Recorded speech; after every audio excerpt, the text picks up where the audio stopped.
8번째 시간입니다. 오늘은 제목은 율법의 한계, 오호라 나는 곤고한 자로다. 이런 제목으로 말씀을 선포하실 때 성령께서 역사하시는 시간이 되기를 간절히 기대하고 소망합니다. 율법이 한계가 있습니다. 율법이 어떠한 한계가 있는지 살펴보도록 하겠습니다. 지난주에 6장의 말씀은 은혜의 복음은 죄를 조장하는가? 라고 하는 것이었습니다. 그런데 그것은 그리스도의 연합에 대한 오해 때문에 그랬습니다. 그리스도와의 연합했으면 그리스도의 죽으심과 그리스도의 부활과 연합돼서 죄에 대해서는 죽었고 의에 대해서는 살았기 때문에 죄에 대해서 죽은 사람이 은혜를 더하게 하려고 죄에 거하겠느냐라고 하는 질문 자체를 시도하지 않습니다. 그렇게 그리고 또 한 가지 지난주에 6장에서 중요한 주제는 우리가 이제 그리스도와 연합이 됐으면 사망의 지배를 받지 않고 옛사람이 아니라 새사람인데 우리는 항상 마치 옛사람인 것 같이 죄를 짓는 것 같이 느낄 때가 있습니다. 그럴 때가 많습니다. 그거는 우리의 신분은 새사람이지만 죄의 몸이 남아있기 때문에 그렇습니다. 그래서 죄성, 죄의 잔존 세력이 남아있는 새사람이다. 그래서 우리는 그 신분에 걸맞게 그 신분과 그 정체성에 걸맞게 죄의 몸에 우리를 내드리지 말고 하나님께 우리를 내어드려라. 죄의 몸에, 죄성에 우리 지체를 죄 짓는데 도구로 사용하지 말고 의의 도구로 사용하라. 그러므로 즉 우리가 새 사람이라는 신분이 있기 때문에 우리의 정체성을 생각하면 그러므로 내어주지 말고 즉 죄의 몸에 내어주지 말고 내어드리라. 하나님께 의의 무기로 우리를 내어드리라. 라고 하는 것이 6장의 핵심이었습니다. 정체성이 합당한 삶, 의의 무기가 되는 삶입니다. 그러므로 내주지 말고 드리라. 라는 것입니다. 이 정체성이 합당한 삶이 7장 후반부에 그대로 나옵니다. 7장 후반부에도 7장 1절부터 6절까지는 율법에 대해서 죽었고 그리스도에 대해서 살았다. 율법에 대해서 죽고 즉 율법에 대해서 이혼하고 그리스도와 결혼한 그런 정체성이다. 그 정체성에 걸맞는 삶을 살아라. 이것이 6장의 내용을 한 번 더 반복합니다. 그러면서 그 당시에 결혼제도를 통해서 이것을 비유합니다. 이 결혼제도의 비유는 오늘날로 따지면 조금 맞지가 않습니다. 오늘날에는 이렇게 혼자 사는 신부도 있고 막 그런데 그때는 과부가 가장 비천한 사람이죠. 그때만 하더라도 남편이 죽으면 결혼할 수만 있으면 무조건 결혼해야 돼. 그게 오히려 사는 길이었습니다. 그때는. 그러니까 그런 어떤 배경하에서는 이 비유가 적절합니다. 7장 3절을 보십시오. 그러므로 만일 그 남편 생전에 다른 남자에게 가면 음녀라. 그러나 남편이 죽으면 그 법에서 자유롭게 되라니 남편이 죽으면 남편을 섬기는 법에서 자유롭게 되어서 다른 남자에 갈지라도 음녀가 되지 아니합니다. 이게 어떤 비유를 들고 있습니까? 그래서 우리는 율법이라고 하는 남편으로부터 죽었다 이 말을 하고 싶어서 그렇습니다. 율법이라고 하는 남편에 죽어서 어디로 갑니까? 그리스도라고 하는 남편으로 간다 이 말을 하고 싶어서 이 비유를 드는 것입니다. 7장 4절 그러므로 내 형제들아 너희도 그리스도의 몸으로 말미암아 율법에 대해서 죽임을 당했습니다. 율법에 대해서 죽임을 당했기 때문에 이제 율법에 얽매일 필요가 없습니다. 이는 다르니 곧 죽은 자 가운데 살아나시니 그리스도에게 가서 그리스도에게 가는 겁니다. 시집가는 겁니다. 우리가 하나님을 위하여 열매 맺게 하려 함이라. 이런 말씀입니다. 이걸 그림으로 이렇게 표현합니다. 우리는 어떤 정체성입니까? 어떠한 신분입니까? 율법에 대해서 죽고 그리스도와 결혼한 신분입니다. 율법으로부터 떠나서 그리스도로 갑니다. 율법에 얽매였던 율법의 종이었던 신분이 아니라 그리스도의 종, 그리스도에 얽매이는 삶. 그래서 새로운 법에 따라 살아라. 이 말씀입니다. 그것이 7장 5절과 6절에 있습니다. 7장 5절과 6절이 한마디로 요약하면 새로운 법에 따라 살아야 하는 존재다. 이런 얘기를 하고 싶어서 7장 5절과 6절을 하고 있습니다. 말씀하고 있습니다. 7장 5절은 우리가 육신에 있을 때에는 율법으로 말미암는 죄의 정욕이 우리 지체 중에 역사하여 우리로 사망을 위하여 열매를 맺게 하였더니 우리가 육신에 있을 때는 율법은 원래 생명을 위하여 주는 것이었습니다. 좋은 것이었습니다. 물론 율법이 좋은 것이죠. 그러나 우리가 육신에 있을 때는 우리 안에 죄의 몸이 있기 때문에 죄의 정욕 때문에 그 죄의 정욕 때문에 율법이 생명을 낳는 법이 아니라 사망을 낳는 사망의 열매를 낳는 그런 법이기 때문에 우리는 그런 존재에서 빨리 떠나서 그런 율법에 얽매인 그런 존재에서 빨리 떠나서 그리스도 다시 살아나신 생명을 다시 새롭게 창조하신 그 그리스도에게로 빨리 가서 그 그리스도의 법을 따라라 이런 얘기를 하고 싶어서 계속 이 얘기를 하는 것입니다. 그것이 7장 6절에 잘 요약되어 있습니다. 7장 6절을 우리 한 목소리로 읽어보도록 하겠습니다. 시작. 이제는 우리가 얽매였던 것에 대하여 죽었으므로 율법에서 벗어났으니 이러므로 우리가 영의 새로운 것으로 섬길 것이요 율법 조문에 묵은 것으로 아니할지니라. 이제 우리는 어떤 존재입니까? 율법에 얽매였던 존재가 아니라 어떤 존재입니까? 그리스도에 얽매이는 존재. 그것은 영의 새로운 법, 성령을 따르는 법, 성령을 따르는 삶, 그런 삶을 살아라. 그것이 우리의 정체성에 걸맞는 삶이다. 이 얘기를 쭉 합니다. 그런데 질문을 합니다. 이 로마서는 바울이 회당에서 유대인들과 끊임없는 논쟁을 통하여서 그 논쟁이 여기 암시되어 있다고 제가 말씀드렸습니다. 그 논쟁의 결과물입니다. 그렇게 얘기를 하니까 이제 니네는 율법에 대해서 죽었어. 율법에 대해서 죽었기 때문에 남편이 죽으면 남편의 법에 얽매이지 않는 것처럼 니네는 율법에 대해서 죽었기 때문에 율법에 얽매일 필요가 없고 새로운 남편 예수 그리스도와 연합됐기 때문에 예수 그리스도의 그 법, 성령의 법,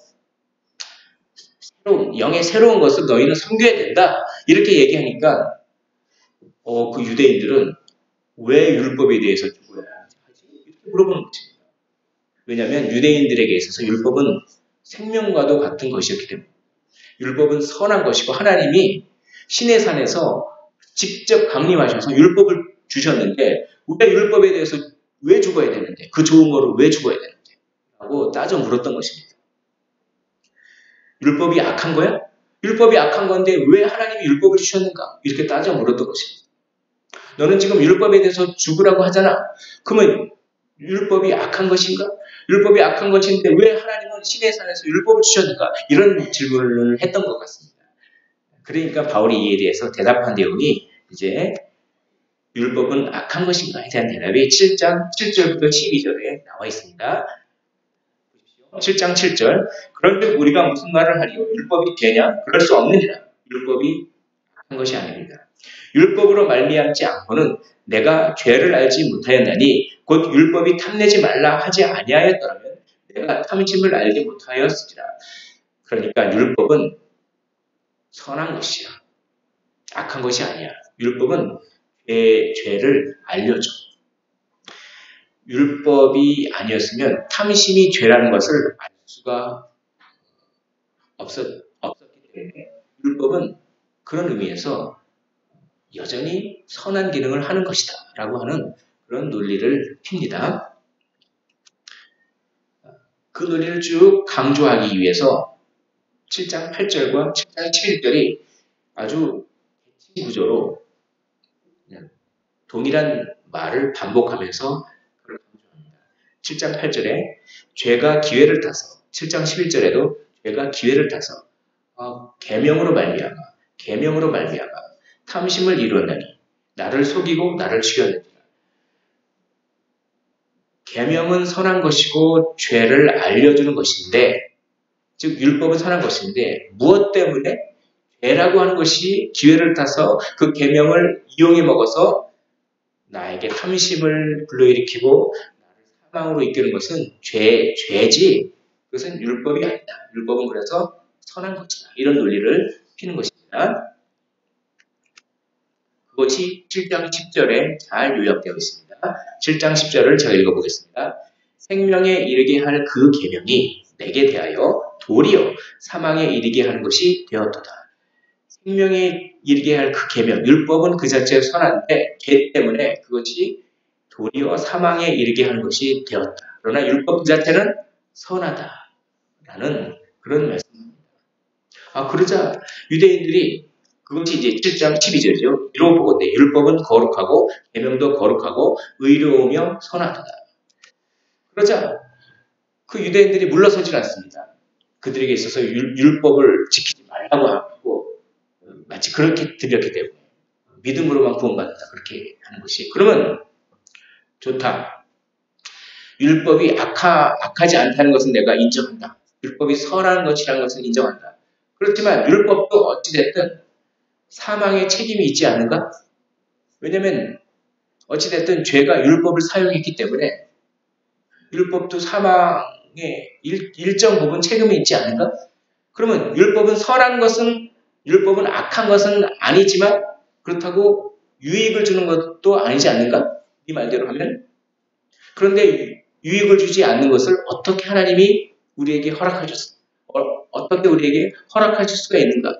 유대인들이 이런 질문을 하면서 뭘 누리고 있는 것입니까? 바울 너의 은혜의 복음은 불합리한 거야. 율법을 지켜야지 어떻게 믿음으로만 구원받을 수 있어. 믿음으로 구원받는다는 이 너의 그 신학을 이렇게 따지고 보면 하나님이 무익하게 하는 법을 우리에게 허락하신 것이 되고 그러면 하나님은 선하신 분이 아니라는 것이 되지 않는가? 그러므로 너의 은혜의 복음, 믿음으로 말미암아 구원받는다고 하는 복음은 상당히 불합리한 거야. 이런 얘기를 하고 싶어서 유대인들이 그랬던 것입니다. 율법은 악한 것은 아닙니다. 선한 것입니다. 그런데 율법은 유익을 주지는 않습니다. 당신은 어떻게 생각하십니까? 이렇게 물어본 것이죠. 그리고 율법은 사망의 책임이 그래도 있지 않습니까? 이거에 대한 대답이 로마서 7장 13절부터 25절에 있습니다. 7장 13절을 우리 한 목소리로 한번 읽어보도록 하겠습니다. 7장 13절입니다. 시작. 그런즉 선한 것이 내게 사망이 되었느냐? 그럴 수 없느니라. 오직 죄가 죄로 드러나기 위하여 선한 그것으로 말미암아 나를 죽게 만들었으니 이는 계명으로 말미암아 죄로 심히 죄되게 하려 함이라. 이것이 여기서 상당히 중요한 부분입니다. 율법은 선한 것입니다. 선한 것이 내게 사망이 되었느냐? 그럴 수 없다. 근데 왜 율법을 사용해서 왜 사망을 이루게 하느냐? 율법이 왜 사망의 통로로 되어지는데 왜 책임이 없느냐? 율법은 무익한 것이 아니냐? 선한 것이긴 하지만 무익한 것이 아니야. 아니다. 율법이 유익한 것이 있다. 율법은 단지 죄를 하게 하는 데서 그치는 것이 아니라 그러니까 그것은 앞에서 다뤘죠. 탐심이 죄인 줄은 율법이 있기 때문에 아는 것입니다. 그러니까 죄를 단지 지각하고 단지 아는 기능만 하는 것이 아닙니다. 율법은 어떤 기능까지 하냐면 이것이 오늘의 핵심입니다. 죄에는 어떠한 세력이 있다라고 하는 것입니다. 죄에는 어떤 세력이 있음을 율법을 통하여 그 세력을, 그 정체를, 죄의 세력이라고 하는 정체를 드러내게 하기 위하여 율법이 기능을 하고 역할을 합니다. 그러므로 율법은 유익한 것이다. 일단 율법이 유익하다고 하는 이 논리를 한번 얘기합니다. 그것이 죄가 죄로 드러나기 위하여 그런 말입니다. 그것이 죄로 심히 죄되게 하려 함이라. 죄의 심각성, 죄에는 어떠한 세력이 있음을 율법이 알려줍니다. 그 세력을, 그 정체, 그 세력의 정체를 그냥 밝히 드러내게 하는 것입니다. 그것이 율법의 기능입니다. 그래서 7장 14절에 우리가 율법은 신령한 줄 알았거니와 이건 뭐냐면 율법이 아주 신령한 것이고 율법이 아주 좋은 것이다. 이것을 알았거니와 그러니까 율법이 책임이 있는 것은 아니다. 율법이 사망의 책임이 있는 것은 아니다. 이런 얘기입니다. 율법이 사망의 책임이 있는 것은 아닙니다. 왜냐하면 율법은 신령한 것이기 때문에 그렇습니다. 그런데 무엇이 사망의 책임이 있습니까? 나는 육신에 속하여 죄 아래 팔렸도다. 이것이 또 아주 깊은 뜻이 있습니다. 사망에 대한 책임은 율법이 신령하지 않아서가 아니라 율법 때문에 율법이 사망에 대한 책임이 있는 것이 아니라 사망에 대한 책임은 내가 죄 아래 팔렸다는 사실에 있다. 이렇게 논리를 적용합니다. 내가 죄 아래 팔렸도다. 내가 죄 아래 팔렸다. 즉 내가 죄의 세력에 지금 완전히 죄의 세력에 휩싸이고 있다. 그 사실이 사망에 대한 이유이고 내가 죄의 세력에 완전히 휩싸이고 있다고 하는 그것이 죄에 대한 사망에 대한 책임이 있다. 오히려 그 세력을 밝히 드러내는데 율법은 유익하게 사용된다. 이런 논리를 이렇게 핍니다. 그런데 유대인들이 아니 그 죄에 팔렸다는 것이 도대체 무슨 말이냐? 너는 이렇게 뜬구름 그런 말을 하느냐? 죄에 팔렸다는 것은 도대체 무슨 말이냐? 그걸 한번 설명해봐라. 아마 이랬던 것 같습니다. 죄에 팔렸다는 것 내가 설명해 볼게. 자, 7장 15절에 이렇게 되어 있습니다. 내가 행하는 것을 내가 알지 못하노니 곧 내가 원하는 것은 행하지 아니하고 도리어 미워하는 것을 행함이라. 이런 똑같은 말을 또 반복해서 7장 17절에도 똑같이 얘기합니다. 이제는 그것을 행하는 자는 내가 아니요 내 속에 거하는 죄니라. 이렇게 이야기를 합니다. 자, 여기서 두 가지 포인트가 있습니다. 내가 하기를 원하는 것을, 나는 이걸 하기를 원하는데 정작 나의 행동은 그것과 반대의 것을 행하고 있는 그런 나. 도대체 왜 나는 그런 행동을 하고 있을까? 이것은 죄의 세력이 있기 때문에 그렇게 할 수밖에 없다. 또 두 번째, 그래서 그것을 행하는 자는 사실 내가 아니다.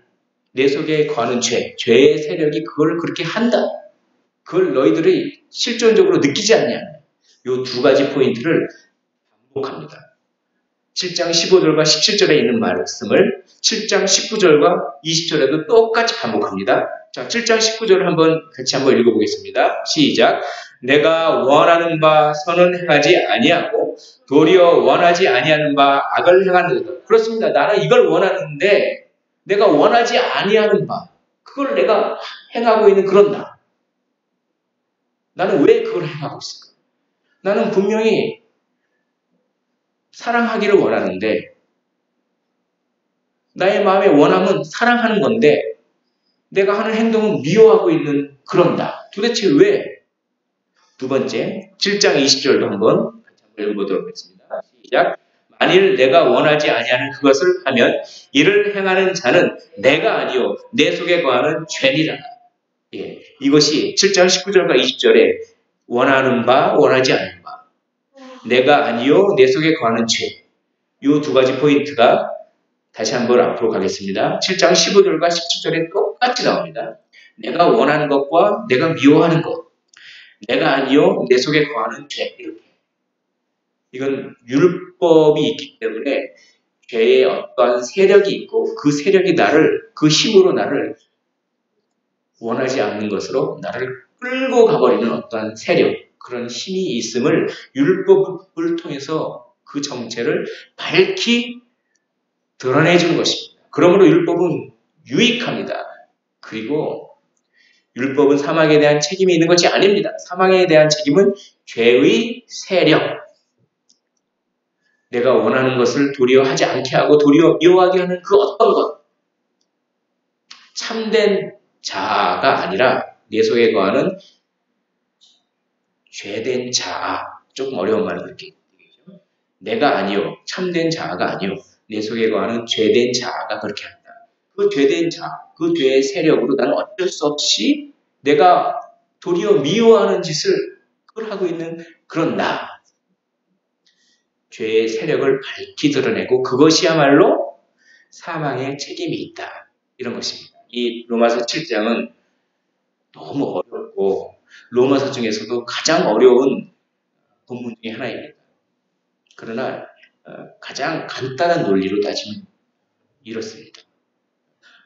좀 더 기회가 주어진다면 깊은 것을 다룰 수 있겠지만 오늘은 어떤 가장 굵직한 것만 다루겠습니다. 결국 바울이 이야기하고 싶은 것이 있습니다. 7장 22절에 내 속사람으로는 뭡니까? 내 참된 자는 이런 얘기입니다. 내 참된 자는 하나님의 법, 율법을 즐거워합니다. 내 참된 자는 하나님의 법을 즐거워합니다. 그러나 7장 23절 내 지체 속에서 어떤 한 다른 법이 또 있습니다. 그것이 내 마음의 법과 싸웁니다. 그래서 내 지체 속에 있는 죄의 법으로 나를 사로잡습니다. 그걸 내가 봅니다. 참 어렵게, 이게 참 어렵습니다. 우선 법이라고 하는 말씀을 한번 기억해 보십시오. 하나님의 법, 한 다른 법, 내 마음의 법, 죄의 법. 이 법이라고 하는 것은 강제력이 있습니다. 법은 한번 집행을 선고를 법관이 당신은 이런 걸로 인해서 이렇게 해야 합니다. 땅 때리면 그냥 끝이에요. 그걸 해야 돼요. 법은 사람의 행동을 강제하는 그런 힘이 있습니다. 그러니까 죄의 법, 한 다른 법, 뭔가 나의 행동을 강제하는, 나의 행동을 내 의지와 상관없이 막, 사실 그 의지도 죄된 의지죠. 죄된 의지를 불러일으켜서 강제하게 하는 한 다른 법이, 한 세력이 내 마음의 법, 율법입니다. 율법과 싸웁니다. 율법을 지키려고 하는 그 세력과 싸우는데, 그런데 한 번은 내 마음의 법이 이기고, 한 번은 한 다른 법이 이기고, 50대 50으로 승패가 되면 좋겠는데, 백전백패합니다. 그러니까 내 지체 속에서 한 다른 법이 내 마음의 법과 싸워서 내 지체 속에 있는 죄의 법으로 나를 사로잡는 것을 봅니다. 하나님의 법을 즐거워하고 내 마음의 법이 있는데 그 내 마음의 법은 한 다른 법과 늘 싸우는데 10번 싸워서 한 번 정도라도 이기면 좋겠는데 늘 집니다. 백전백패합니다. 이걸 바울이 발견한 것입니다.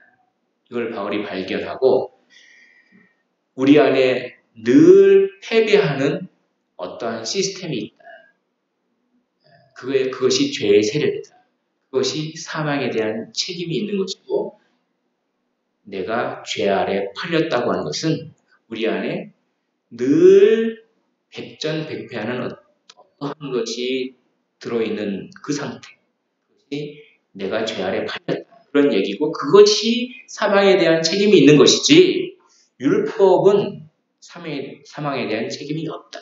이런 강력한 논리를 딱 핍니다. 논리를 딱 펴요.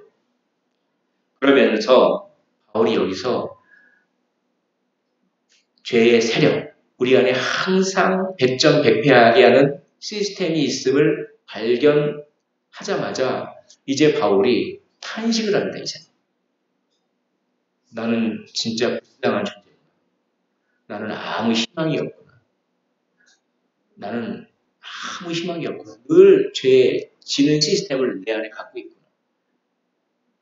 오라 곤고한 자로다. 탄식을 한 것입니다.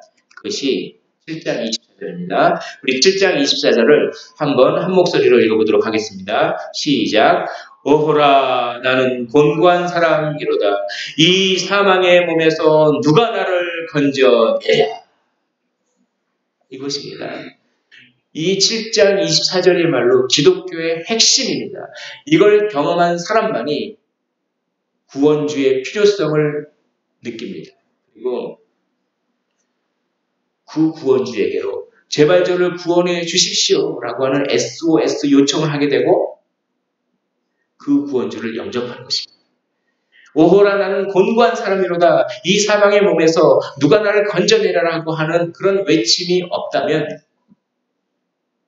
내 안에 항상 죄에 대해서 백전백패하는 시스템이 있음을 경험하고 그걸 인식하는 것이 없다면 우리의 신앙은 단지 피상적인 신앙입니다. 그러나 이걸 경험한 사람은 구원주의 필요성을 느낍니다. 그래서 이것이야말로 기독교의 정말 가장 큰 핵심 중에 하나라고 저는 생각합니다.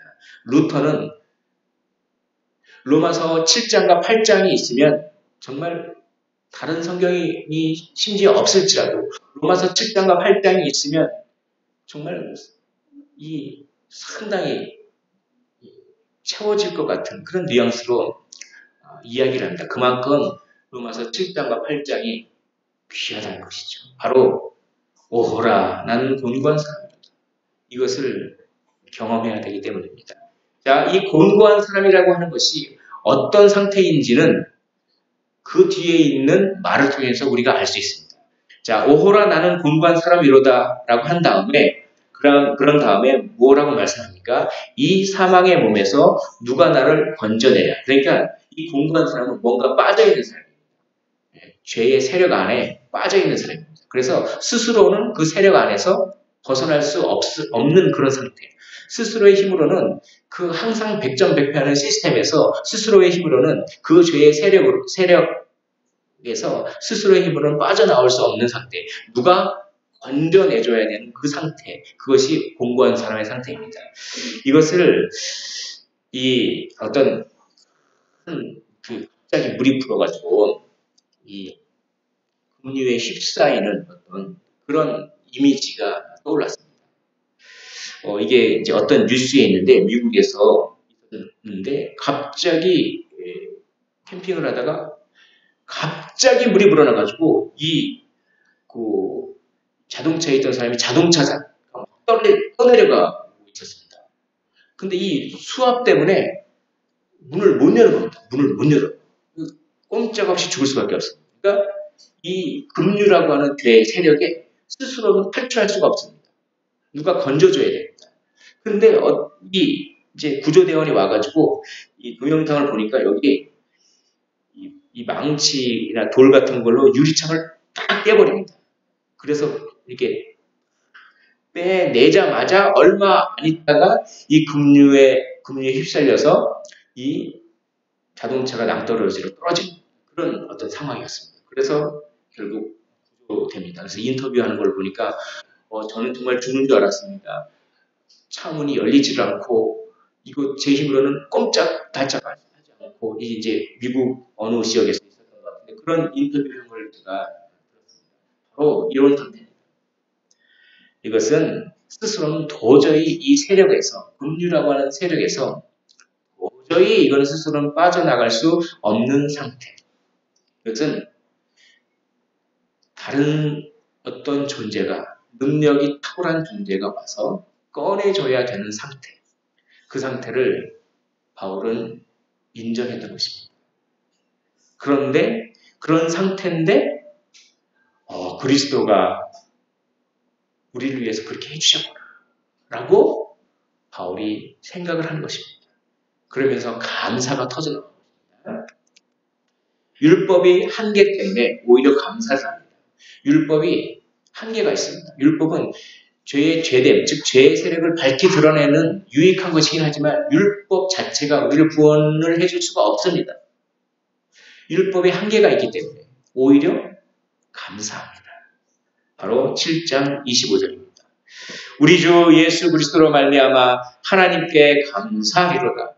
그런즉 내 자신이 마음으로는 하나님의 법을 육신으로는 죄의 법을 섬기노라. 내 자신이 마음으로는 하나님의 법을 육신으로는 죄의 법을 섬기는 그 상태. 그래서 늘 죄의 법으로 내가 사로잡히는 그 상태.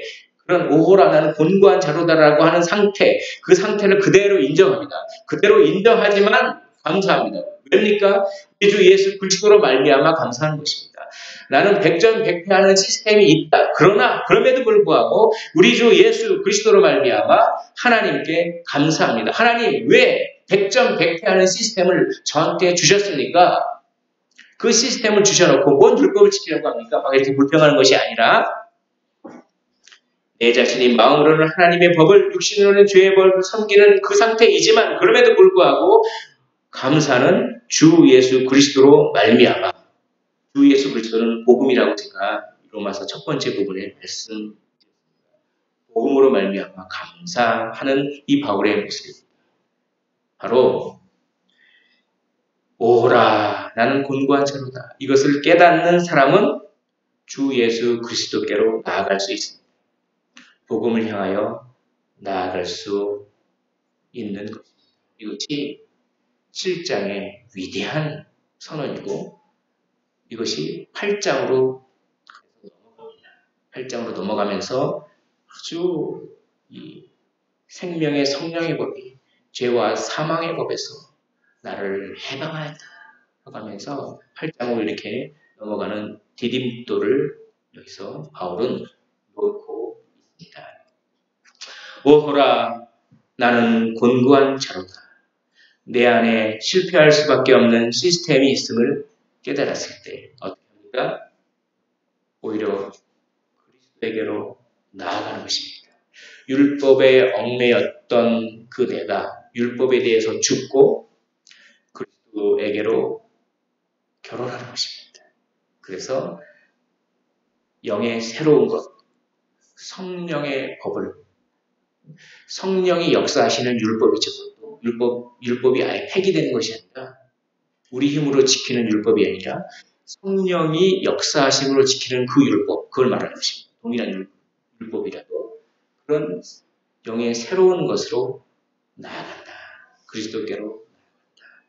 이것이 바로 오늘 바울이 고백했던 복음의 정수가 되는 그런 부분입니다. 사랑하는 성도 여러분, 우리도 내 안에 실패할 수밖에 없는 시스템이 있음을 깨달으시고 그러나 그럼에도 불구하고 주 예수 그리스도로 말미암아 감사하고 그리스도께로 부지런히 나아가시기를 바랍니다. 수고하고 무거운 짐진 자들아 다 내게로 오라. 그저 주님께로 오십시오. 내가 너를 쉬게 하리라. 우리 시간 찬양 한 곡 하고